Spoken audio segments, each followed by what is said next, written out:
Hello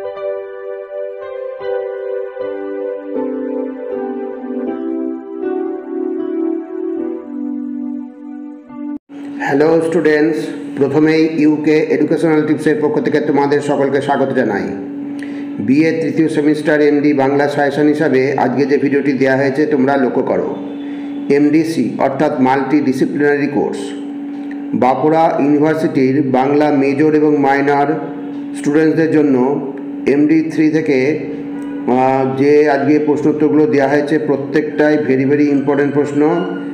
এই বাছাই করা প্রশ্নোত্তরের পার্ট 1 আজকের ভিডিওতে তোমাদের দেওয়া হলো। তোমরা ভিডিওটির শুরু থেকে শেষ পর্যন্ত প্রত্যেকটা প্রশ্নোত্তর ভালো করে লক্ষ্য করো এবং তৈরি করে নিও। প্রথমে আমরা সংক্ষিপ্ত প্রশ্নোত্তরগুলো দেখি। প্রথম প্রশ্ন হচ্ছে, এক রাত্রি গল্পটি কোন পত্রিকায় কত বঙ্গাব্দে প্রকাশিত হয়? এক রাত্রি গল্পটি সাধনা পত্রিকায় 1299 বঙ্গাব্দে প্রকাশিত হয়। এক রাত্রি গল্পের নায়িকাকে, তার সঙ্গে কার বিবাহ হয়েছিল? এক রাত্রি গল্পের নায়িকা হলো সুরবালা, তার সঙ্গে রামলোচনের বিবাহ হয়েছিল। প্রত্যেকটা প্রশ্ন ভেরি ইম্পর্টেন্ট প্রশ্ন। নেক্সট হচ্ছে, আহা দুটিতে বেশ মানায়, কার উক্তি? কোন দুজন সম্পর্কে এই উক্তি? আহা দুটিতে বেশ মানায় উক্তিটি এক রাত্রি গল্পের সুরবালার মায়ের।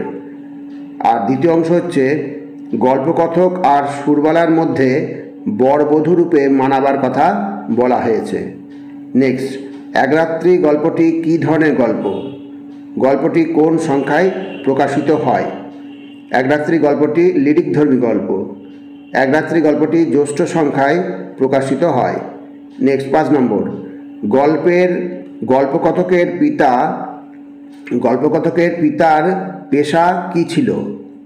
সন্তান সম্পর্কে তার ভবিষ্যৎ অভিপ্রায় কেমন ছিল? গল্পকথকের পিতার পেশা ছিল চৌধুরী জমিদারের নায়েবগিরি। আর দ্বিতীয় অংশ হচ্ছে, সন্তান সম্পর্কে তার অভিপ্রায় ছিল ছেলের হাতটা পাকলেই তাকে জমিদারি সেরেস্তার কাজ শিখিয়ে গোমস্তাগিরিতে ঢুকিয়ে দেবেন। নেক্সট 6 নম্বর, এক রাত্রি গল্পের কথক বহু চেষ্টায় কোথায় কিসের কাজ পেয়েছিলেন? এক রাত্রি গল্পের কথক বহু চেষ্টায় নোয়াখালী বিভাগের একটি ছোট শহরে এন্ট্রান্স স্কুলের সেকেন্ড মাস্টারি পদে চাকরি পেয়েছিলেন। নেক্সট, এক রাত্রি গল্পের নায়ক কী হতে চেয়েছিলেন? এক রাত্রি গল্পের নায়ক কালেক্টর সাহেবের নাজির অথবা জজ সাহেবের সেরেস্তাদার হতে চেয়েছিলেন। নেক্সট 8 নম্বর, রবীন্দ্রনাথ ঠাকুরের ছোট গল্পগুলি কোথায় সংকলিত হয়েছে? রবীন্দ্রনাথ ঠাকুরের ছোট গল্পগুলি গল্পগুচ্ছ গ্রন্থের 3 খণ্ডে সংকলিত হয়েছে। নেক্সট, রবীন্দ্রনাথ ঠাকুরের ছোট গল্পগুলি মূলত কোন পত্রপত্রিকায় প্রকাশিত হয়েছিল? রবীন্দ্রনাথ ঠাকুরের ছোট গল্পগুলি মূলত হিতবাদী, সাধনা, ভারতী, সবুজপত্র প্রভৃতি পত্রপত্রিকায় প্রকাশিত হয়েছিল। নেক্সট 10 নম্বর, রবীন্দ্রনাথ ঠাকুর মোট কতগুলি ছোট গল্প লিখেছিলেন? রবীন্দ্রনাথ ঠাকুর মোট প্রায় 118টি ছোট গল্প লিখেছিলেন। সুবোধ ঘোষের লেখা ফসিল গল্পটি কত সালে প্রকাশিত হয়েছিল? সুবোধ ঘোষের লেখা ফসিল গল্পটি 1942 সালে প্রকাশিত হয়েছিল। এটি সুবোধ ঘোষের লেখা গল্প সংকলনের প্রথম গল্প। নেক্সট, কোন অঞ্চলের বিষয় অবলম্বনে ফসিল গল্পটি রচিত হয়? নেটিভ স্টেট অঞ্জনগড়ের মহারাজা, বণিক ও কুর্মী প্রজাদের অর্থনৈতিক বিষয় অবলম্বনে ফসিল গল্পটি রচিত হয়। অঞ্জনগড় স্টেটের প্রজা বলতে কাদের বোঝানো হতো? অঞ্জনগড় স্টেটের প্রজা বলতে কেবল ভিল আর কুর্মী প্রজাদের বোঝানো হতো। নেক্সট 14 নম্বর, অঞ্জনগড়ের মহারাজা কাদের সাহায্যে রাজ্য শাসন করতেন? অঞ্জনগড়ের মহারাজা সচিব, সচিবোত্তম, ন্যায়াধীশ, ফৌজদার, আমিন, কোতোয়াল, সেরেস্তাদার, আমলা প্রভৃতি পদাধিকারীর সহায়তায় রাজ্য শাসন করতেন। প্রত্যেকটা প্রশ্ন ভেরি ইম্পর্টেন্ট। এবার 15 নম্বর, মিস্টার মুখার্জি চারিত্রিক বৈশিষ্ট্য সংক্ষেপে উল্লেখ করো। মিস্টার মুখার্জি সাহসী, কর্মোদ্যোগী, মানবদরদী, উন্নয়ন ভাবনায় উদ্বুদ্ধ, ন্যায়পরায়ণ, বিবেকবান এক যুবক। লেখক তাকে আদর্শবাদী বলেও উল্লেখ করেছেন। প্রজাদের সঙ্গে সরকারের সংঘাতবাধ্য কখন এবং কেন? প্রজাদের সঙ্গে সরকারের সংঘাতবাধ্য ফসল আদায়ের সময়।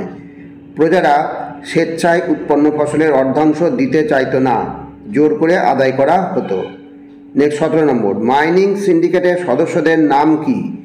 সিন্ডিকেটের চেয়ারম্যান কে ছিলেন? মাইনিং সিন্ডিকেটের সদস্যরা হলেন গিবসন, ম্যাককেনা, মুর এবং প্যাটারসন। আর সিন্ডিকেটের চেয়ারম্যান ছিলেন গিবসন।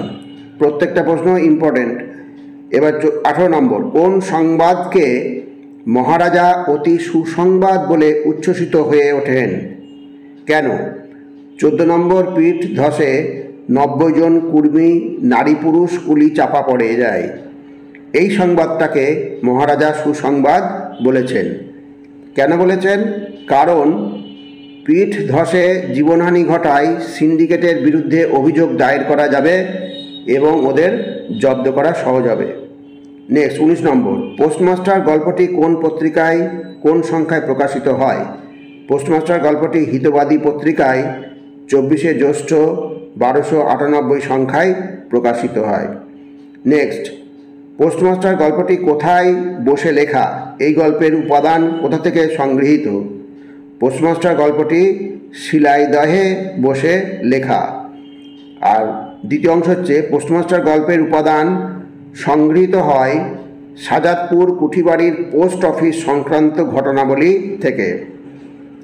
নেক্সট, পোস্টমাস্টার গল্পে কটি চরিত্র, তাদের নাম কি? পোস্টমাস্টার গল্পে মাত্র দুটি চরিত্র, পোস্টমাস্টার এবং রতন। নেক্সট, পোস্টমাস্টারের বাড়ি কোথায়? তিনি যে গ্রামে চাকরি করতে আসেন সেই গ্রামের নাম কি? পোস্টমাস্টারের বাড়ি কলকাতায়। তিনি যে গ্রামে চাকরি করতে আসেন সেই গ্রামের নাম উলাপুর। গ্রামে এসে কলকাতার ছেলে পোস্টমাস্টারের অবস্থা কেমন হয়েছিল? খুব সুন্দর প্রশ্ন। গ্রামে এসে কলকাতার ছেলে পোস্টমাস্টারের অবস্থা হয় ডাঙায় তোলা মাছের মতো। নেক্সট, ভেরি ভেরি ইম্পর্টেন্ট প্রশ্ন, প্রত্যেকটা বাছাই করা। উলাপুরের পোস্ট অফিসটি কে বা কারা প্রতিষ্ঠা করেছিল? আর দ্বিতীয় অংশ হচ্ছে, পোস্ট অফিসটি কেমন পরিবেশে স্থাপিত হয়েছিল? উলাপুরের পোস্ট অফিসটি প্রতিষ্ঠা করেছিলেন নীলকুঠির এক সাহেব। আর পরিবেশ হচ্ছে, পোস্ট অফিসটি স্থাপিত হয়েছিল পানাপুকুরের ধারে, জঙ্গল ঘেরা একটা অন্ধকার আটচালা ঘরে।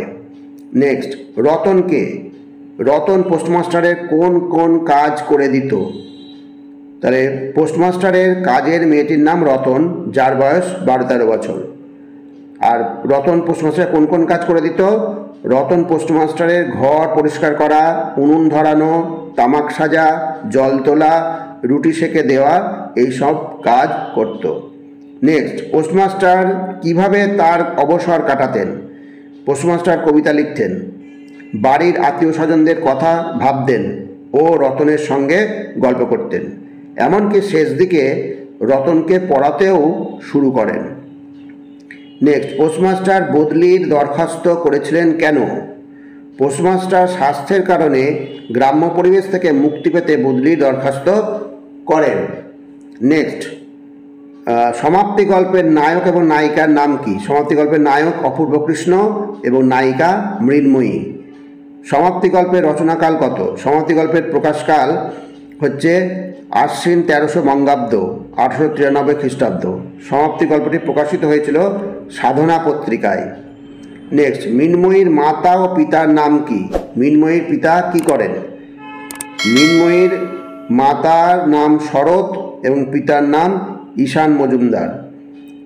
নেক্সট, মৃন্ময়ীর মুখখানি একবার দেখলে সহজে ভোলা যায় না কেন? মৃন্ময়ীর চোখে মুখে একটি দুরন্ত অবাধ্য নারী প্রকৃতি, উন্মুক্ত বেগবান অরণ্যমৃগের মতো সর্বদা দেখা যায়। তাই মৃন্ময়ীর মুখখানি একবার দেখলে সহজে ভোলা যায় না। প্রত্যেকটা প্রশ্ন ভালো ভালো প্রশ্ন। এবার 5 নম্বরে কিছু প্রশ্ন দিয়েছে, এই প্রশ্নগুলো তোমরা তৈরি করে নিও। ফসিল সামন্ততন্ত্রের কী কী নমুনা লেখক তুলে ধরেছেন তা নিজের ভাষায় লেখো। খুব ভালো প্রশ্ন। ফসিল সামন্ততন্ত্রের কী কী নমুনা লেখক তুলে ধরেছেন তা নিজের ভাষায় লেখো। ছুটি গল্পে মামাবাড়িতে গিয়ে ফটিকের যে দুরবস্থা হয়েছিল তা নিজের ভাষায় লেখো। মা, এখন আমার ছুটি হয়েছে মা, এখন আমি বাড়ি যাচ্ছি। কোন প্রসঙ্গে এমন উক্তিটির তাৎপর্য লেখো।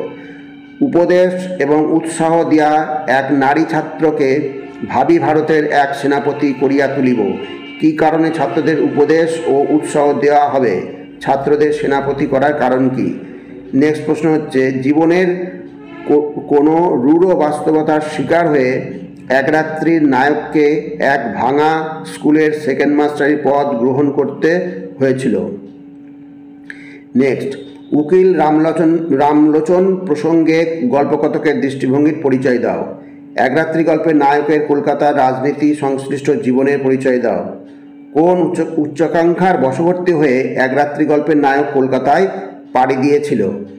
সুরবালার বিবাহিত জীবন কি প্রতিক্রিয়া সৃষ্টি করেছিল নায়কের মনে?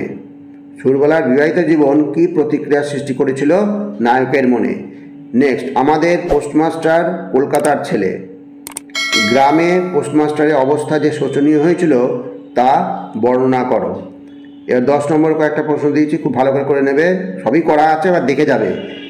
সমাপ্তি গল্পে অপূর্ব চরিত্রটি লেখো। নেক্সট হচ্ছে, সমাপ্তি গল্পে মৃন্ময়ী চরিত্রটি লেখো। সমাপ্তি গল্পের নামকরণের সার্থকতা বিচার করো। সমাপ্তি গল্পের বিষয়বস্তু পর্যালোচনা করো। ফসিল গল্পের নামকরণের সার্থকতা বিচার করো। সুবোধ ঘোষ তার ফসিল গল্পের মধ্য দিয়ে যে বক্তব্য ফুটিয়ে তুলতে চেয়েছেন তা আলোচনা করে ছোট গল্প হিসাবে এর সার্থকতা বিচার করো। নেক্সট হচ্ছে, ছুটি গল্পে ফটিক চরিত্র বিশ্লেষণ করো। নেক্সট, ছুটি গল্প অবলম্বনে বিশ্বম্বরবাবুর চরিত্র বিশ্লেষণ করো।